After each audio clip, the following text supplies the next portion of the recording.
দেখতে পাচ্ছেন কতটা মজাদার এই পিঠা না। আসসালামু আলাইকুম, হ্যালো ফ্রেন্ড, সবাই কেমন আছেন?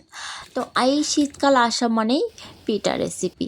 খেজুর গুড় দিয়ে মজাদার এই পিঠার রেসিপি এতটা লোভনীয় ও মজার হয়, না বানিয়ে বুঝতেই পারবেন না।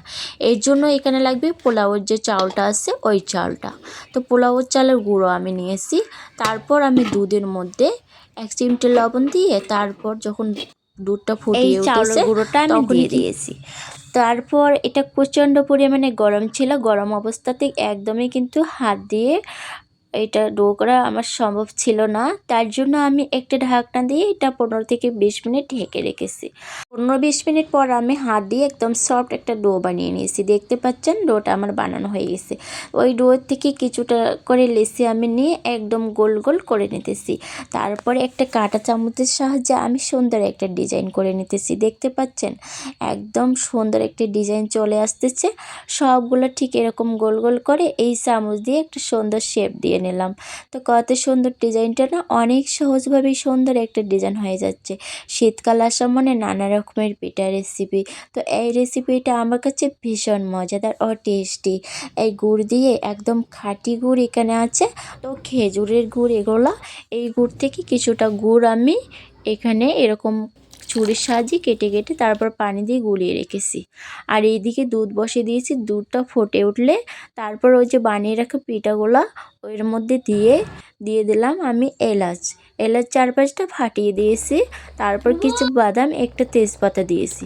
আর দিয়ে দিয়েছি আমি আধা কাপের মতো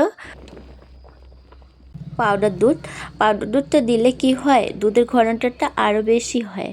তারপর দুধটা যখন ভালো করে ফুটিয়ে এসেছে, এই পর্যায়ে আমি দিয়ে দিয়েছি ওই যে খেজুর গুড়টা আগে থেকে যে গুলিয়ে রেখেছি ওইটা।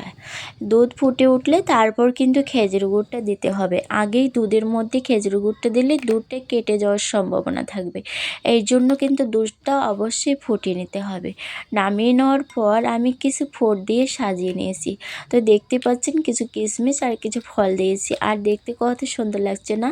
তো ঠান্ডা হওয়ার পর একদমই কিন্তু ঠান্ডা হয়নি। আর এর মধ্যেই দেখতে পাচ্ছেন কত সুন্দর একটা কালার চলে এসেছে। একদমই ঠান্ডা হওয়ার পর কিন্তু আরও কালারটা সুন্দর দেখাবে। তো যেহেতু এখানে খেজুর গুড় অনেকগুলো দিয়েছি, আর আমি ঝোলের মধ্যে কোনো চিনি দিইনি, শুধু খেজুরের গুঁড়ো দিয়েছি। আর এই গুড় থেকে কিন্তু ঝোলটার মিষ্টি হয়েছে। মাশাআল্লাহ, কালারটা দেখে কিন্তু অনেক সুন্দর লাগছে। তো এই শীতকাল না আসলে এই পিঠাটা যদি না বানিয়ে নেন একদমই মিস করবেন।